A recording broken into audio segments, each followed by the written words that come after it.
देखो बेटा poem part है। पहले तो आप ये समझो कि जो पोइम होती है ना उसका प्योर प्रोनाउंसिएशन होता है पोम। आप उसको पोइम बोलते हैं हम भाषा में, तो वो रॉन्ग है। सही इसका जो प्रोनाउंसिएशन है वो होता है पोम। और अपना जो पहली जो अपनी जो पोम है उसका नाम है माय मदर एट 66। पोइम का नाम है, पोम का नाम है माय मदर एट 66। कल जो अपनी क्लास हुई थी उस क्लास में मैंने सारी पोम्स और सारे पोइट्स के नाम आपको बता दिए। अब सिलेबस शुरू कर रहे हैं अपन। और सिलेबस में सबसे पहली पोइम है माय मदर एट 66, है ना। इसके द्वारा लिखी गई है कमला दास। ये आपको लर्न करना है। क्यों? क्योंकि हमारे सिलेबस में रेफरेंस, कॉन्टेक्स्ट, एक्सप्लेनेशन और रेफरेंस में लिखते क्या है हम, in these lines have been taken from this poem my mother at 66 and composed by Kamala Das. ठीक है ना। अब ये जो पोम होती है वो बटी हुई होती है स्टेंजाज में, STANZA। इसका सिनोनिम होता है एक्सट्रैक्ट, EXTRACT। अब इनको क्या कहते हैं बेटा? इनको बोलते हैं टुकड़ा या अंश, भाग। जब एक से ज्यादा स्टेंजा एक होते हैं तो उसका नाम हो जाता है क्या? पोम। ठीक है ना। और इस पोम के जो टुकड़े होते हैं टुकड़ों को कहा जाता है या तो स्टेंजा या उसको कहा जाता है एक्सट्रैक्ट। और आपके सिलेबस में जो आएंगे वो पोम का स्टेंजा या फिर एक्सट्रैक्ट आएगा। और उस स्टेंजा या एक्सट्रैक्ट को देखकर के आपको बताना है कि which poem and which poet ने, कौन सी पोएम है और कौन से पोएम का कौन सा पोएट। ठीक है। अब अपन सिलेबस शुरू कर रहे हैं। My mother at 66 sorry, my mother at 66। देखो बिफोर यू रीड, पहले तो पोएम का ट्रांसलेट हो गया, इंडियन हो गया। मेरी माँ की एज कितनी है? 66 है। किसके द्वारा लिखी गई है? कमला दास के द्वारा लिखी गई है। मेरी माँ की जो एज 66 है और जिसके द्वारा इस पोएम को लिखा है उस पोएट का नाम है क्या? कमला दास। इंग्लिश में देखो बेटा मेल फीमेल का कोई चक्कर नहीं है। आप इंग्लिश में चाहे फीमेल हो आप उसके लिए यूज कर सकते हो द पोएट। क्लियर है ना। पोएट्स लिखने की कोई आवश्यकता नहीं है एडवांस में। आप उसे एड्रेस कर सकते हो किसके नाम से? द पोएट के नाम से। तो एक बात है आप याद रखना, कमला दास कौन है? फीमेल है, महिला है, लेकिन फिर भी हम इसको द पोएट बोलेंगे, बार बार बोलेंगे द पोएट।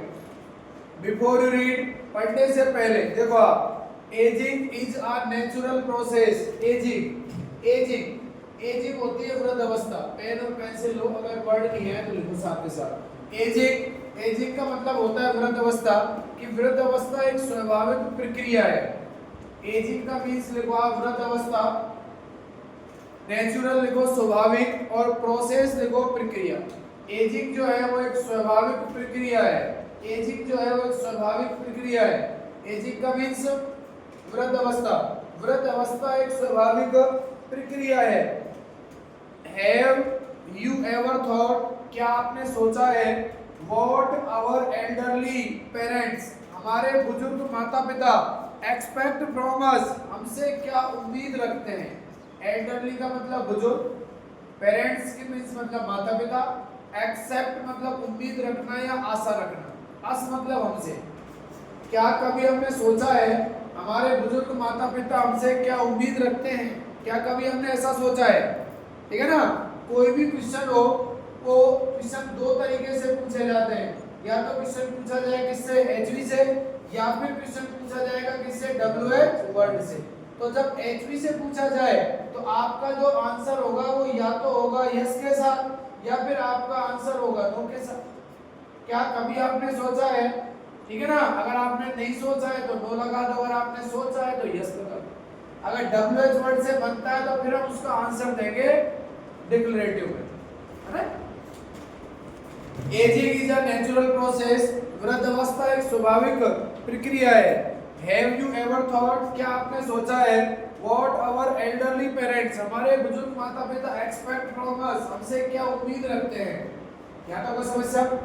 क्लियर। अब पहला स्टेंजा बेटा, stanza number 1, driving my parents home to coaching, last Friday morning I saw my mother beside me, doors open mouth her face, acted like that। ये पहला stanza है। इस poem का पहला stanza जो मैंने यहाँ पे लिखा है, देखो पहला स्टैंजा, स्टैंजा बोल दो या बोल दो एब्स्ट्रैक्ट, ठीक है। अब ये एक दो स्टैंजा मिलेंगे तो क्या बन जाएगी, पोइम बन जाएगी। ड्राइविंग यात्रा करते हुए, देखो ड्राइविंग यात्रा करते हुए, फ्रॉम होम टू कोचिंग, अपने घर से कोचिंग की, अपने घर से कोचिंग की यात्रा, कोचिंग है कोचिंग नहीं बेटा, कोचिंग COCHIN है, COACHING नहीं है। Cochin name of the place, जगह का नाम है। मैं मेरे माता पिता के साथ अपने घर से कोचिन की यात्रा करती हूँ। किनके साथ यात्रा करती हूँ, माय पेरेंट्स, मेरे माता पिता के साथ, ठीक है ना। और कब यात्रा करते हो बेटा, लास्ट फ्राइडे, पिछले शुक्रवार, पिछले शुक्रवार को मैंने ये यात्रा की। और शुक्रवार में कौन सा समय था, मॉर्निंग, सुबह का समय था। वापस देखो, सुबह के समय अपने घर से कोचिंग की यात्रा की, माता पिता के साथ यात्रा की, और पिछले शुक्रवार को यात्रा की। ऐसा अपनी पोएम माय मदर एट 66 में कौन कहती है, कमला दास। क्या कहती है, आयशा। अब आपसे पूछा जाएगा बेटा कि आई किसके लिए आया, तो आप कहोगे आई जो है वो द पोइट के लिए आया है। और द पोइट हमारी पोइम में कौन है, कमला दास, ठीक है ना। पोइम के अंदर जो है वो द पोइट जो है वो कमला दास है। सा माय मदर, कमला दास कहती है मैंने मेरी माँ को देखा, सा मतलब देखा, माय मदर मैंने मेरी माँ को देखा, बिसाइड मी जो मेरे बगल में है। बिसाइड मतलब होता है बगल में या पास में। मैंने मेरी माँ को मेरे बगल में देखा था। डॉज, देखो बेटा उबासी लेना, माँ ने उबासी ली, और जब उबासी लेते हैं तो क्या होता है, ओपन माउथड, मुंह खुला था। माँ ने उबासी ली थी और माँ का मुंह खुला था। हर फेस एकन लाइक दैट, और माँ का चेहरा लाइक दैट कैसा लगा, एकन के समान। एकन क्या होती है, राख। राख क्या होती है, ऐसी मिट्टी जो यूजलेस होती है, ठीक है ना। ऐसी मिट्टी के समान माँ का चेहरा मेरे को दिखाई दिया। अब आपसे पूछे कि यहाँ पर सिंपली क्या है, तो आप जो सिंपली बताओगे हर फेस एकन। सिंपली होती क्या है बेटा, निर्जीव से सजीव की तुलना, या सजीव से निर्जीव की तुलना। माँ की तुलना किससे कर दी, माँ की तुलना किससे कर दी, माँ की तुलना जो है माँ के चेहरे की तुलना जो राख से कर दी, ठीक है ना। माँ के चेहरे की तुलना राख